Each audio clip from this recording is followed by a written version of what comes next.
Hey everybody, Garry Adelman, American Battlefield Trust, here on Pigeon Hill at Kennesaw Mountain with a photo update. You know how I like to do this stuff, and I appreciate all y'all's support as I post photo details and do my favorite thing. And that is not only to look at old photos, but to zoom in and try to create a virtual reality environment. In other words, what elements in one photo can I see in another one?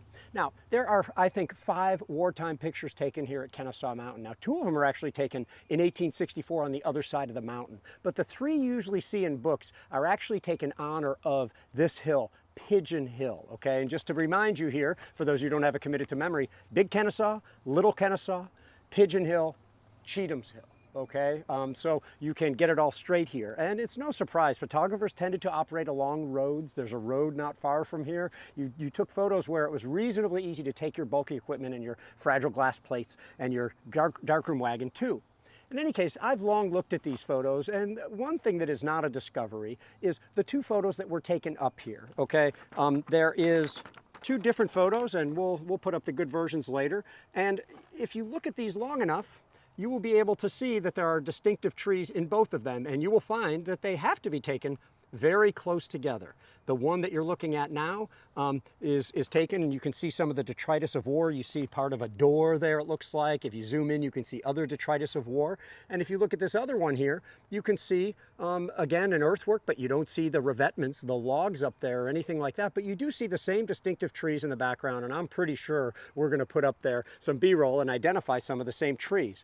Now, here's the key, is that we have these 2 photos, and that if you look in the foreground of this photo, people have long known that these rocks in the foreground here are in fact the rocks, once Chris is done zooming in on them, are the rocks right behind this sign over here. So if you can look over the sign for Cockrell's Brigade of French's Division of Loring's Corps of Johnston's Army, you see those same rocks there. And it's perfect, of course, because they're right at the edge of an entrenchment, just like they are in the photo you see here. So this provides our anchor. We know exactly where this photo was taken, okay?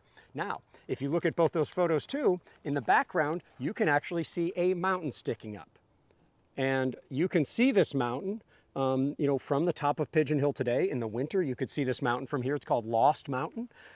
And it's pretty interesting that these 2 photos, so we know one is taken here, and if you look at the distinctive trees, it's pretty easy to see that the other one is taken a short distance. If we can pan over here in this direction, you might be able to see another work there. That's an artillery emplacement, and you can actually see in the old photos the embrasures where the guns were peeking through.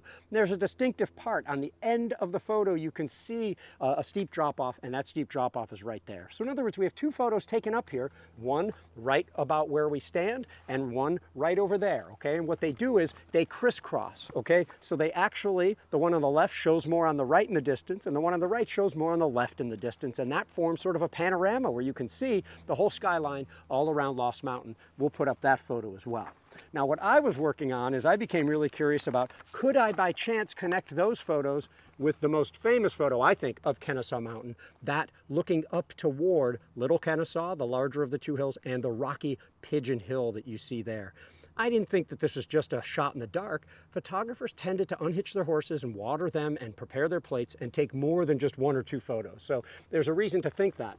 And upon the Center for Civil War Photography scanning some of the original prints in Barnard's album, these are taken in 1866 after the war was over and when he could get easy access to this. It's not like the Northern photographers could saunter into Confederate lines or would want to in an active war zone.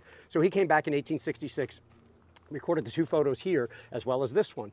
And I thought I spotted in the background of one of the Pigeon Hill photos this structure here, okay? And everybody sees this structure when you look at it. You see the Union works, you see the hills that they're going to attack, some from this position, and you see this distinctive house there. Now, when I zoomed in on it from the other side, I became convinced I saw it. It has distinctive features and a distinctive chimney, and then you say, okay, well, that could just be another thing, and that's just a coincidence, until you start looking at everything else. When you look at it from the 2 different photos, here's the one looking up toward the mountain, here's the one looking down from it, you can not only see the house in both shots, but a very distinctive clump of trees that abruptly ends with some rubble next to it.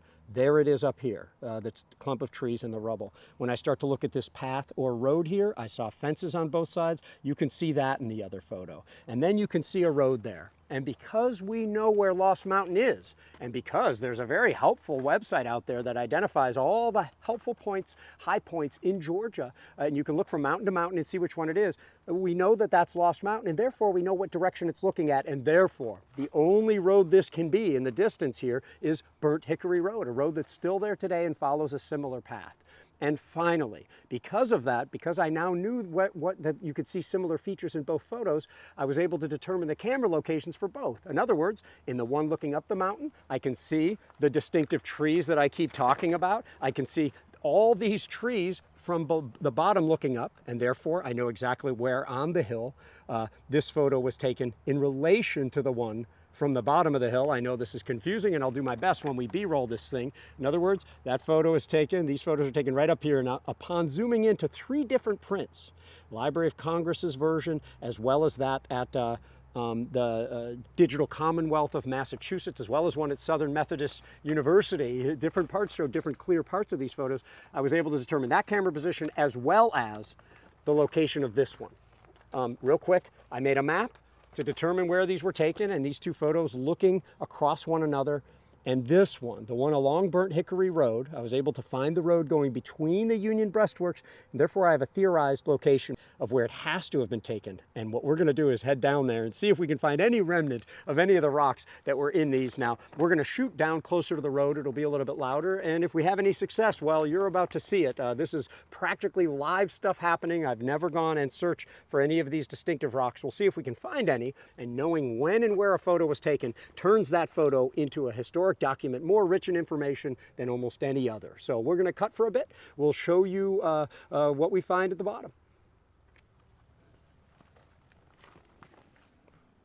Okay, now we're standing south of Burnt Hickory Road. Pigeon Hill is off to my right, and we're trying to escape some of the noise from the traffic and a weed whacker that's not too far from here. So what we've done is come down here, looked at the general terrain. Everything looks good, everything works. However, upon looking at my proposed location, I'm finding the slope of the ground is not as I would hope it would be. I mean, you could see the slope from the right of the breastworks, and when I was down at my proposed location, it was sort of going up. That tells me that that location's probably wrong, but it's definitely on the south side of the road, so we walked a little bit further looking for distinctive rocks and boulders. I took a picture of about 40 different rocks and boulders. Anything larger than a basketball was the target, and I think we're looking for rocks about this big. Found some good ones. We'll go back and look at them, but I would say that there's a wider swath of possibility, now that we've done this field investigation, south of Burnt Hickory Road, somewhere a little further west than I originally thought. And that's how this goes. Maybe I'll take these photos back of some of the rocks and find that we did find the right rock, and we'll know where the right location is. But for now, hang on. I can't stress enough that you should do this research on your own. I have no claim on downloading Library of Congress photos, zooming in and seeing if I can make connections, seeing if I can spot things people haven't.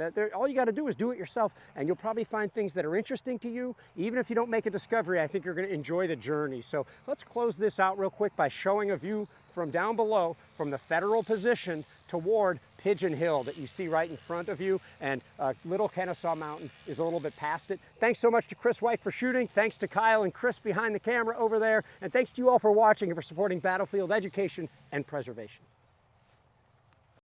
Hello, this is Trace Atkins. To stay up to date on all the latest and coolest videos, please subscribe to the Trust YouTube channel. Preserve, educate, inspire.